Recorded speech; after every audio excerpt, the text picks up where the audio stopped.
وَأَنِسْتَغْفِرُوا رَبَّكُمْ، اور یہ کہ تم اپنے پروردگار سے مغفرت طلب کرو۔ آپ کو جو پالنے والا ہے، آپ کی پرورش کرنے والا ہے، آپ کو روٹی روزی دینے والا ہے، آپ کو اپنی نعمت دینے والا ہے، آپ کو پیدا کرنے والا ہے، اس رب کو آپ یاد بھی کرو اور اس سے استغفار بھی طلب کرو۔ اور فرمایا صرف استغفار کر لینا کافی نہیں ہے، جہاں بہت بڑا ضابطہ ہے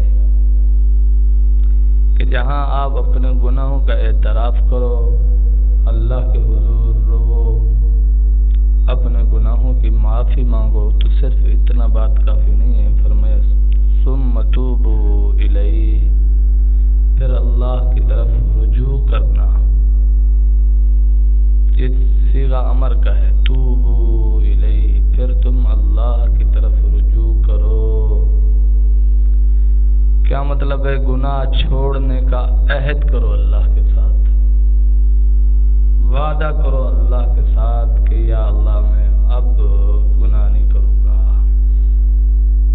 اگر دل میں یہ بات ہو کہ میں گناہ بھی کروں گا، توبہ مانگ رہا ہے، یہ تو منافقت ہے۔ جب بھی کسی سے کسی غلطی پر معذرت کی جاتی ہے تو آئندہ نہ کرنے کا عزم بھی ہوتا ہے کہ میں آئندہ یہ غلطی نہیں کروں گا۔ تو جب انسان اللہ سے استغفار کرتا ہے کہ یا اللہ میرے گناہ معاف فرما، تو پھر اس کے بعد آئندہ گناہ نہ کرنے کا عزم بھی ظاہر کرے کہ میں پکی سچی توبہ کر رہا ہوں اور دل سے کر رہا ہوں اور گناہ نہ کرنے کا عزم کرتا ہوں۔ اگر یہ چیز ہے تو پھر بہترین توبہ ہے۔ اور استغفار یہ مومن کا بہت بڑا ہتھیار ہے، جو جتنا اپنے گناہوں پر روئے گا اتنا اللہ کی قربت میں چلا جائے گا۔ فرمایا یمتعکم متاعا حسنا الی اجل مسمی، تو آتا ہے تو سمجھ اچھا کرو، یمتعکم متاعا حسنا الی اجل مسمی، تمہیں نفع دے گا دنیا کی زندگی میں، یعنی موت تک کی جو زندگی ہے اس میں متاعا حسنا، اچھا نفع دے گا اللہ۔ تو استغفار کے ساتھ ہی اللہ کا زندگی میں حسنات عطا فرمانے کا وعدہ ہے۔ سورۃ نور میں اللہ نے فرمایا جب آپ اللہ سے استغفار کریں گے تو فرمایا یرسل السماء علیکم مدرارا ویمددکم باموال وبنین، یہ مدد کا وعدہ، اولاد کا وعدہ، نعمتوں کا وعدہ اعتراف جرم پر ہے۔ اب کافر ہیں، مسلمان نہیں ہیں، یا مسلمان ہیں نام کے مسلمان ہیں، کام نہیں ہے، محنت کر رہے ہیں، اللہ رب العالمین ان کو پیسہ، مال، دولت، یہ چیزیں عطا فرما رہے ہیں، لیکن ان میں خیر نہیں ہے، برکت نہیں ہے۔ یہاں جو فرمایا یمتعکم متاعا حسنا الی اجل مسمی، کہ تمہیں نفع پہنچایا جائے گا، بہترین نفع ایک مقررہ وقت تک، یعنی موت تک۔ اس کا یہ مقصد نہیں ہے کہ آپ کو مال کی کثرت دے دی جائے گی، نہیں، مل جائے تو فبیہا، یہ بھی ٹھیک ہے، لیکن اکابرین نے، مفسرین نے لکھا ہے کہ مال کی کثرت مقصود نہیں ہے، بلکہ یہ مقصود ہے کہ جو آپ کے پاس اللہ کی نعمتیں ہیں انہیں پر قناعت کرو، انہیں پر خوش رہو اور انہیں کو کو سامنے رکھ کر کے کہ اسی کے موافق میں نے اپنا بجٹ اپنی زندگی کا سفر تشکیل کرنا ہے۔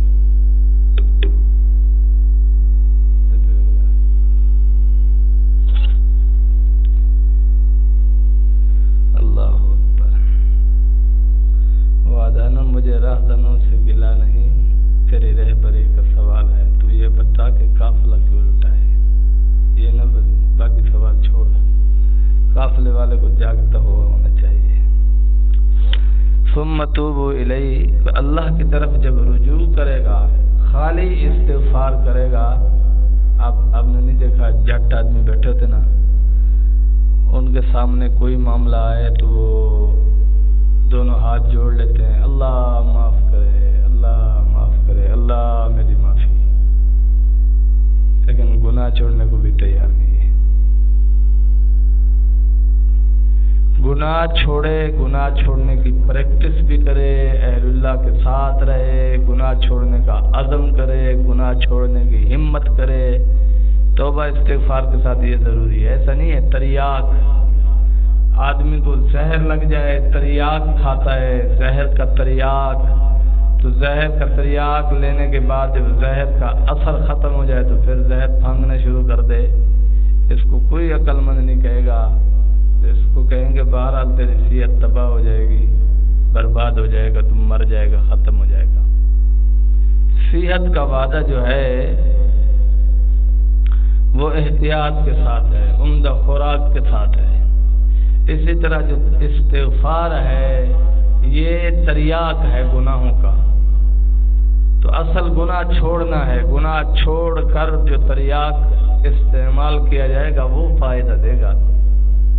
بیماری ہے، انسان کو دوائی کھا رہا ہے، لیکن ڈاکٹر نے روکا ہے کہ فلاں فلاں چیزیں ساتھ نہیں کھانی، ان کو کھا رہا ہے، وہ دوائی اس کو فائدہ نہیں دیتی، یہ ہمارا یقین ہے۔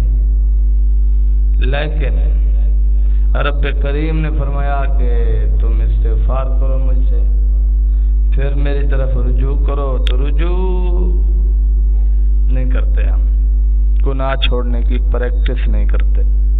یمتعکم متاعا حسنا الی اجل مسمى ویؤتی کل ذی فضل فضلا، اور اللہ ہر انسان کو فضل عطا فرمائیں گے۔ فضل عطا فرمانا، یہاں مفسرین نے لکھا ہے کہ یہ جو فضل پہلا ہے، اس سے مراد دنیا کی زندگی کا فضل ہے، کہ اللہ آپ کو دنیا کی زندگی میں اپنا فضل عطا فرمائیں گے، کہ اطمینان والی، سکون والی زندگی عطا فرمائیں گے۔ لوگوں کے پاس پیسہ ہے، گاڑیاں ہیں، اللہ کی دشمنی میں استعمال ہو رہی ہیں، زنا میں استعمال ہو رہی ہیں، پیسہ زنا پہ استعمال ہو رہا ہے، پیسہ ہے بدماشیوں پر استعمال ہو رہا ہے، پیسہ ہے گناہ والے کاموں میں خرچ ہو رہا ہے، پیسہ ہے عدالت میں خرچ ہو رہا ہے، تھانوں پہ خرچ ہو رہا ہے، لڑائی جھگڑوں پہ خرچ ہو رہا ہے، تو یہ اللہ کا فضل نہیں ہے، یہ مال انسان کے لیے آزمائش اور اللہ کا غضب ہے۔ مال اللہ کا فضل اس وقت ہے جب انسان کے پاس مال ہو، وہ زکوٰۃ پوری ادا کرتا ہو، زمینیں ہوں تو اس سے جو فصل حاصل کرتا ہے اس کا عشر پورا دیتا ہو، پھر جو پیسہ ہے اس کو اپنے جائز کاموں میں جائز طریقے سے خرچ کر رہا ہے، تو سمجھو اس پر اللہ کا فضل ہے۔ پیسہ ہے زنا پہ خرچ ہو رہا ہے، بدماشیوں پہ خرچ ہو رہا ہے، ناجائز اور گناہوں والے کاموں پہ خرچ ہو رہا ہے، تو یہ پیسہ اللہ کا فضل نہیں، اللہ کا غضب ہے۔ حدیث پاک میں آتا ہے، جناب رسول اللہ صلی اللہ علیہ وسلم نے ارشاد فرمایا، یہ جو کھجور ہے ایک مثال دی، حدیث کا خلاصہ پیش کر رہا ہوں کہ آپ نے کھجور، ابھی ماہ رمضان ہے، آپ روزہ افطار کرتے ہیں، جب کھجور گٹلی سے اوپر والا حصہ ہٹا لیتے ہیں جو کھاتے ہیں، تو گٹلی کے اوپر آپ دیکھتے ہیں ایک بریک بریک سا وہ پردہ لگا ہوتا ہے، اللہ صلی اللہ علیہ وسلم کے ارشاد کا خلاصہ یہ ہے کہ اے انسان، تجھے اس گٹھلی کے اوپر جو وہ پردہ لگا ہوا ہے نا، تجھے اس پر بھی اختیار نہیں ہے. تیرے پاس اس کی ملکیت بھی نہیں ہے، تو اس کا مالک بھی نہیں ہے. اور ایک حدیث واضح لفظوں میں ہے، جناب رسول اللہ صلی اللہ علیہ وسلم نے فرمایا دنیا کی مثال مچھر کے پر کے برابر بھی نہیں ہے. مچھر کا پر بھی دنیا سے افضل اعلیٰ ہے. کتنے دنیا دار ہیں، اللہ نے ان کو پیسہ دیا ہے، ٹکر نہیں کھا سکتے. ڈاکٹر نے روکا ہوا ہے. بلڈ پریشر اور جناب والا کینسر کی بیماری لگی ہوئی ہے، کسی کو جو ہے نا شوگر کی بیماری لگی ہوئی ہے، کسی کو بواسیر کی بیماری لگی ہوئی ہے. تو ان کو احتیاط سے کام لینا پڑتا ہے. ہر مختلف امراض کی مختلف احتیاطیں ہیں، وہ ہو رہی ہیں. نعمت تو ہے، خرچ نہیں ہو رہی. ایسا ہے، میلہ دیکھنے جا رہے ہیں، ریلیاں دیکھنے جا رہے ہیں، امریکہ کی، یورپ کی سیر سپاٹے کرنے کے لیے مری کی سیر سپاٹے ہو رہے ہیں. لیکن پیسہ ہے، توفیق نہیں ہے اللہ کے گھر جناب رسول اللہ صلی اللہ علیہ وسلم کے روزے پر حاضری دے سکے. تو یہ پیسہ اللہ کا فضل نہیں، غضب ہے. سال میں لاکھوں روپے کماتے ہیں، لاکھوں روپے کماتے ہیں، دولت، جائیداد، زمینیں، پراپرٹی بڑھانے کا مقابلہ ہو رہا ہے. اس نے 1 ایکڑ زمین خریدی، میں 1.5 خرید کے دکھاؤں گا. اس نے 4 کنال خریدی، میں 5 خرید کے دکھاؤں گا. اس نے 1 خریدی، میں 1.5 کنال خرید کے دکھاؤں گا. اس نے 1 مرلہ دکان کی زمین خریدی ہے، میں 1.5 مرلہ یا 2 مرلے خرید کے دکھاؤں گا. یہ ایک دنیا میں بحث چل رہی ہے، مقابلہ ہو رہا ہے.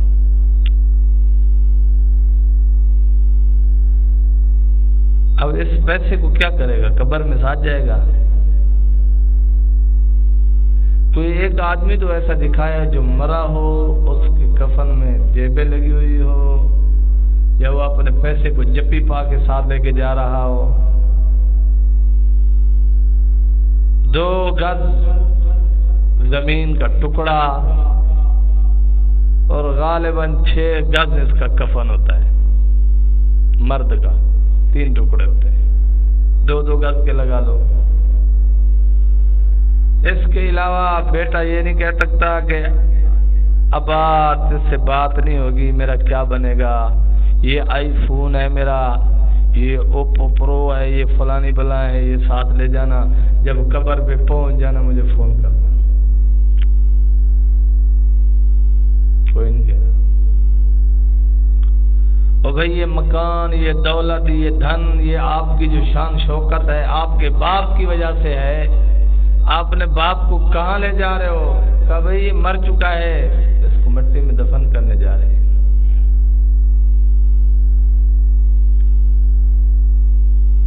سمجھ نہیں آتی کیوں لوگ اتنے کمانا چاہیے، ایسا نہیں ہے.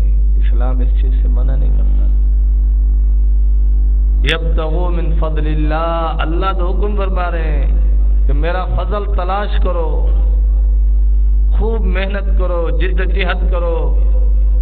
فاذکروا اللہ کثیرا، اور مجھے بھی کثرت سے یاد کرو. اللہ نے فرمایا اللہ کو کثرت سے یاد کرو. آپ کے پاس پیسہ آ گیا، 4 پیسے بناؤ، اپنی ضروریات پوری کرو. کچھ پیسہ بچا، اللہ کے گھر کی زیارت کر لو.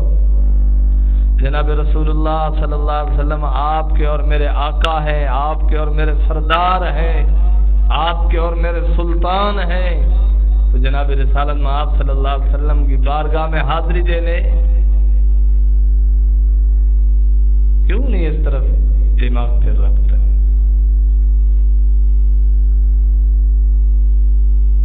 یہ ضروری ہے. آقا دو جہاں صلی اللہ علیہ وسلم کی ہم پر بے بہا احسانات ہیں۔ انسان اس کو ملنے کی کوشش کرتا ہے جس کا احسان مند ہوتا ہے، یار فلاں بندے کے مجھ پر اتنے احسانات ہیں، اتنے احسانات ہیں۔ ایک ایم پی اے، ایم این اے لوگوں کو سڑک بنوا کے دیتا ہے تو لوگ اس کو دیکھنے کے لیے در بدر ہوتے ہیں، تانے برداشت کرتے ہیں، باتیں برداشت کرتے ہیں، کہتے جی ہمارا ایم پی اے ہے، ہمارا ایم این اے ہے، روڈ بنوا کے دی ہے، بجلی دی ہے، اور فلاں فلاں سہولیات علاقے میں لے آیا ہے، کالج بنوا کے دیا ہے، اسکول بنوا کے دیا ہے، تو یہ جدید سہولیات سے علاقے کو آراستہ کیا ہے، ہم اس کو سلوٹ مارنے جا رہے ہیں، اور اس کو بارہا سلوٹ مارتا ہے۔ اور جس ہستی کی خاطر آپ کو مجھے رب کائنات نے انسان بنایا ہے، ساری کائنات کو رب کریم نے جناب رسول اللہ صلی اللہ علیہ وسلم کے لیے بنایا ہے۔ آپ کو مجھے یہ جو آنکھ ملی ہے یہ جناب رسول اللہ صلی اللہ علیہ وسلم کی ذات کے لیے اللہ نے دی ہے۔ آپ کو اور مجھے جو اللہ نے کان عطا کیے یہ جناب رسول اللہ صلی اللہ علیہ وسلم کی ذات اقدس کے لیے عطا فرمائے ہیں۔ آپ کو اور مجھے رب کریم نے یہ جو زبان عطا فرمائی ہے یہ جناب رسول اللہ صلی اللہ علیہ وسلم کی ذات کے لیے عطا کی ہے۔ ہاتھ اور پاؤں، جسم کا ایک ایک عضو جناب رسول اللہ صلی اللہ علیہ وسلم کے لیے ہے۔ اب یہ سب کچھ رسول اللہ صلی اللہ علیہ وسلم کے لیے ہمیں ملا ہے، اور ہم رسول اللہ صلی اللہ علیہ وسلم کی اتباع کے لیے تیار نہیں، رسول اللہ صلی اللہ علیہ وسلم کی سنتوں کو زندہ کرنے کے لیے تیار نہیں، ہمارے اندر وہ جذبہ عشق نہیں ہے کہ ہم جناب رسول اللہ صلی اللہ علیہ وسلم کے روضے پر جانے کے لیے تڑپے۔ جیسے ایک عاشق اپنی معشوق کے لیے تڑپتا ہے، اور یہ معشوق فانی ہے، یہ معشوق بے وفا ہے، اس سے کچھ حاصل ہونے والا نہیں، اور جناب رسول اللہ صلی اللہ علیہ وسلم مقصود کائنات ہے۔ اللہ نے کائنات کو بنایا ہی جناب رسول اللہ صلی اللہ علیہ وسلم کے لیے۔ دنیا کو اللہ نے دکھانے کے لیے کائنات بنائی ہے، کائنات کو دکھانے کے لیے اللہ نے اپنا محبوب بنایا ہے۔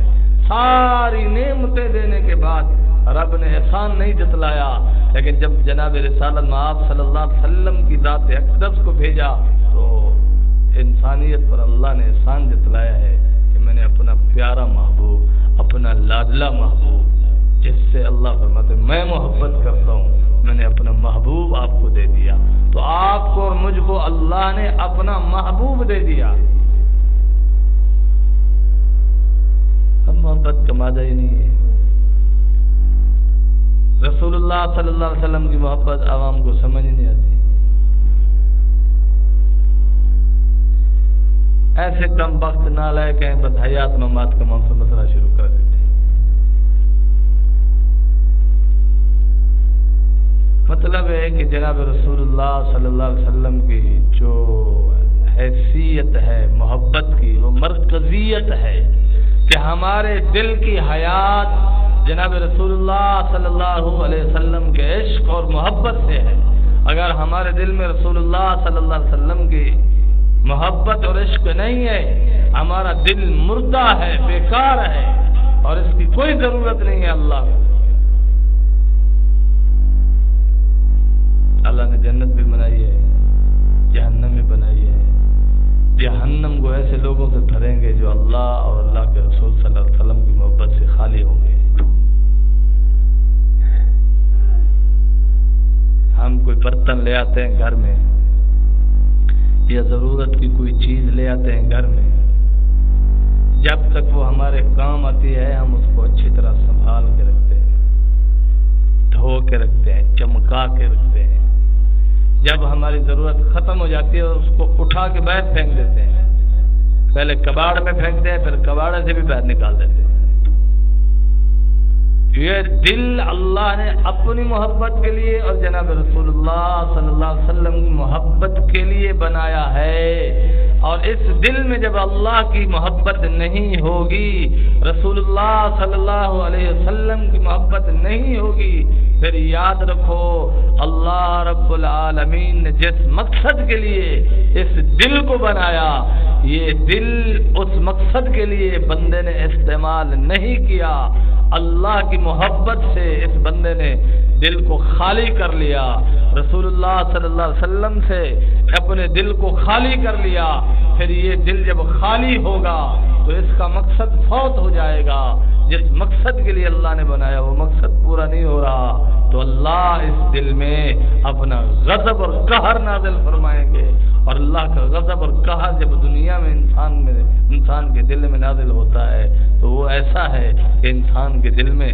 اللہ مٹی کے کھلونے کی محبت ڈال دیتے ہیں، حسیناؤں کو دیکھ رہا ہے، گل سڑ جانے والی لاشوں کو دیکھ رہا ہے،